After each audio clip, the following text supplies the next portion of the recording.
Hi guys, so F1, oh my goodness, honestly, run to IMAX and watch this. With this review, I'm not going to go into spoilers, but I will go into pros and cons. I will leave the cons till the end. It is absolutely breathtaking. The action sequences for the racing, top notch. I have never seen car scenes like this that good. Yes, I have seen Fast and Furious movies, but those are like ridiculous. I'm talking about like actual real life racing. Like I have never seen cars move at that speed, filmed that way, to be so thrilling, nail-biting, tension-driven. I mean, those sequences were absolutely gorgeous. The entire film is in an expanded IMAX digital ratio, so if there's an IMAX in your city, go to it. The ground will shake with the sound. It's honestly, I would say, the best sound mix in IMAX that I've seen in any film this year. I know a lot of people said that was Sinners. I would say this trumps that. The story itself, basically, Brad Pitt's character, his name's Sonny, and he kind of was like a has-been, but not really, and kind of washed up as a driver. It's very much a redemption arc for him, and the second male lead would be Damson Idris, who plays Pierce, and he is a rookie. They're both on this racing team, and basically the whole point of the movie is Javier Bardem's character is the owner of the team, and he will lose the team if they don't win any more races because they've never won a race. So they're working really hard to win, not just because for the love of the sport, for their achievements, but also to have Javier be able to keep his team. Honestly, the visuals are top-notch. It's very much grounded in realism. I know that they filmed in like real racetracks.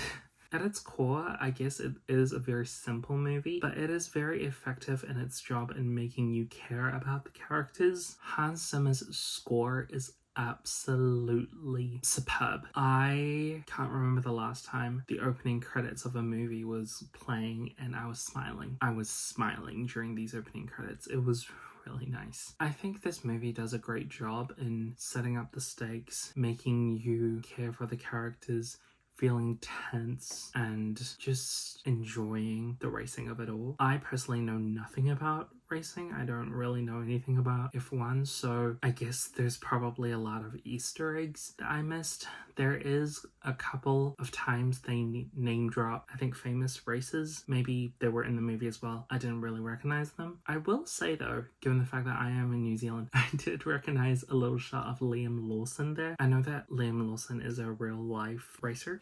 Okay, on to the cons. Despite its diversity in terms of ethnicity, I think that the female characters are the most underwritten characters in the film. The mother of Pierce is pretty nice, and I think there is a character called Kate who is an engineer, and she is also a love interest. I think that by making her a love interest, the chemistry was there, but there wasn't good development behind it, and I think that her character would have been better not being a love interest. They touched on a bit of Kate's backstory and also her motivations as an engineer, but I don't think that the time they spent on the love interest angle was good enough to sacrifice what could have been more interesting character development of her as an engineer. Which also brings me to the fact that there are two other female characters that are on this crew, this team that works for Javier's company, and I do not know their names.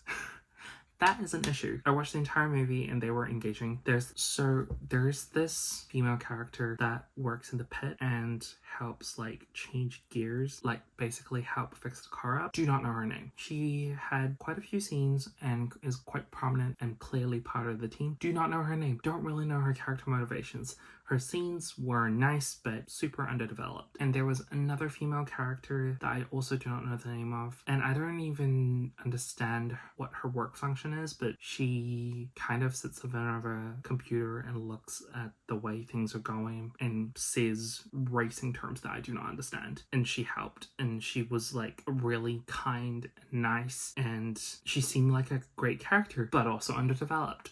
And then I heard that apparently they shot scenes with Simone Ashley, and she was a character in the film, and then for pacing issues, they cut Simone Ashley's character out completely. Simone Ashley actually is in the movie for a millisecond as like a quick shot in a montage. I understand why she was cut. I understand that there are pacing issues for sure, because the movie turned out to be 2.5 hours. A lot of the time is spent on focusing on the racing and Brad Pitt's character Sunny, and also Damson Idris' character Piers. So I get that, but I think the sacrifice is that the female characters are wildly underwritten. In fact, in saying that, I'm pretty sure the movie has gone through some things during editing in terms of cutting things out, because there was one particular point in the movie where I really felt an off editing choice. There is a very quick love scene in the movie. Now,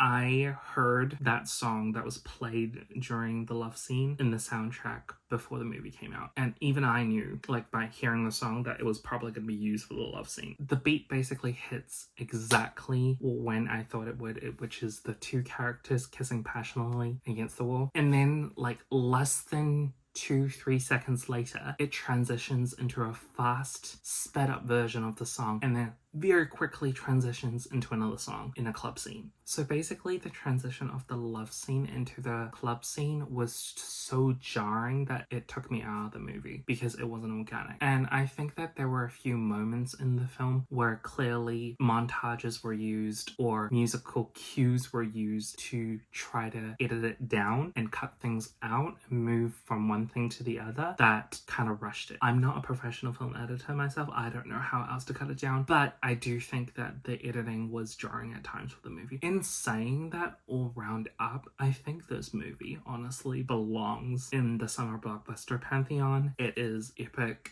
I loved it. Despite the film's shortcomings, I highly recommend this. You should go to your nearest IMAX, and if you can't get to an IMAX, get to Adobe, because you want to feel the roar of the engines. You want to feel Hans Zimmer's thumping score. You want to hear the soundtrack, and trust me, there's at least 3 songs in the soundtrack that I'm just absolutely gobsmacked over. Yep, so the 3 songs are Don Toliver and Doja Cat Lose My Mind, which clearly is the lead single of the movie, Messy by Rosé, and also Just Keep Watching, I think, by Tate McRae. Honorable mention, it was very, very nice and fit the theme of the movie to have Ed Sheeran's Drive like close out the movie. I think that the soundtrack is stellar and the movie is just amazing. If it wasn't for those shortcomings that I identified, this would have been a 10 out of 10. I'm giving it 9 out of 10, for real.